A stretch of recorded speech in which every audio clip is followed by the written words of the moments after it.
আসসালামু আলাইকুম। তৈরি করছি ঘরে থাকা উপকরণে খুব সহজ রেসিপিতে বিস্কিটস। প্রথমে আমি এখানে একটি বোল নিয়ে নিয়েছি এবং একটি স্ট্রেনার নিয়ে নিয়েছি আটাগুলোকে স্ট্রেন করে নেব বলে। আমি আজকে এখানে আটা দিয়ে বিস্কিটস গুলো তৈরি করছি। আপনারা চাইলে ময়দা ইউজ করতে পারেন। আমি ফার্স্টে এখানে 2 কাপ আটা নিয়ে নিয়েছি এবং এখানে 1 কাপ চিনিকে ব্লেন্ডারে ভালোভাবে ব্লেন্ড করে গুঁড়া করে নিয়েছি।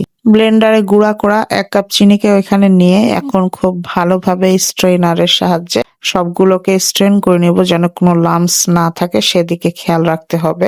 আমি এখানে লাল আটা ইউজ করেছি, আপনারা চাইলে সাদা আটা অথবা ময়দা ইউজ করতে পারেন। অ্যাড করে দিচ্ছি স্বাদ অনুযায়ী সামান্য পরিমাণে লবণ। এখন আমি এখানে অ্যাড করে দিচ্ছি সয়াবিন তেল।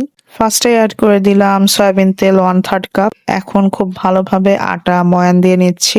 সেকেন্ড টাইম আবারও অ্যাড করে দিলাম 1/3 কাপ সয়াবিন তেল। ভালোভাবে আবারও মথে নিব আটাগুলো।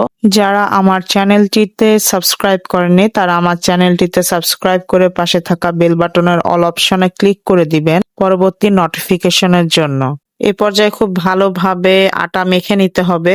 সব আটা ময়দার টেক্সচার কিন্তু এক হয় না, এক্ষেত্রে কিন্তু আপনাদের কিছু কম বেশি তেলের পরিমাণটা লাগতে পারে। দেখে বুঝে এরপরে তেল আবারও অ্যাড করবেন পরবর্তীতে। তো আমার কাছে এই পর্যায়ে মনে হচ্ছে যে আরো সামান্য কিছু পরিমাণ তেল আমাকে এখানে অ্যাড করতে হবে। তো আমি এখানে আরো সামান্য কিছু পরিমাণে তেল অ্যাড করে দিব, দিয়ে আবারও ভালোভাবে সময় নিয়ে আটা মেখে নিব। যারা ফেসবুক থেকে দেখছেন তারা আমার পেজটিতে লাইক ফলো দিয়ে রাখবেন পরবর্তী নোটিফিকেশনের জন্য।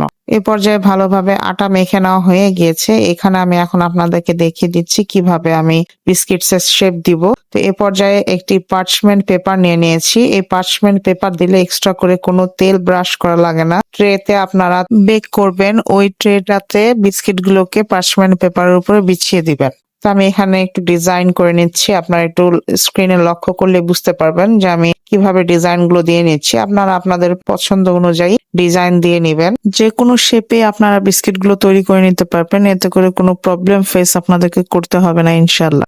অস্বাস্থ্যকর পরিবেশে তৈরি যে কোনো ভেজাল বা অস্বাস্থ্যকর খাবার খাওয়ার থেকে আমি মনে করি বাসায় তৈরি স্বাস্থ্যকর পরিবেশে যে কোনো খাবার খাওয়াই বাইরের খাবারের থেকে বেস্ট।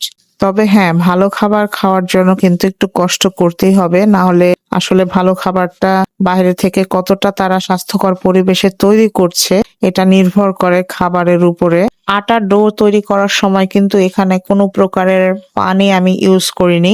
এই ডোটা সম্পূর্ণ তৈরি হবে তেলের উপরে, না হলে আসলে বিস্কিটটা খাস্তা হবে না।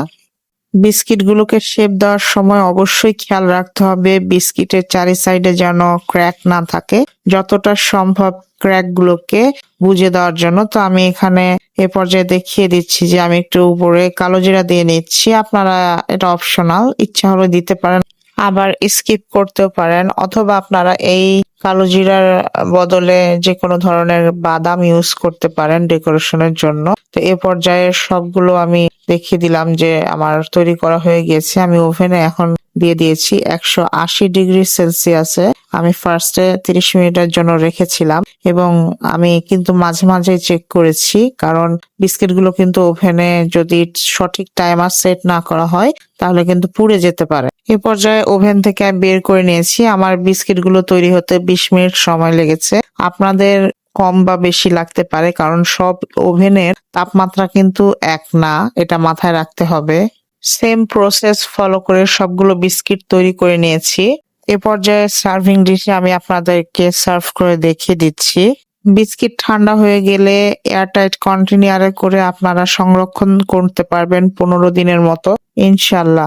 এ পর্যায়ে একটি বিস্কিট আমি নিয়ে দেখিয়ে দিচ্ছি যে বিস্কিট গুলো কতটা খাস্তা হয়েছে। দেখেন, হাত দিয়ে কিন্তু খুব সহজেই ভেঙে ফেলা যাচ্ছে। আজ আর নয়, দেখা হচ্ছে পরবর্তী কোনো রেসিপিতে। সে পর্যন্ত সবাই ভালো থাকবেন, সুস্থ থাকবেন, আমাদের জন্য দোয়া করবেন। আল্লাহ হাফেজ।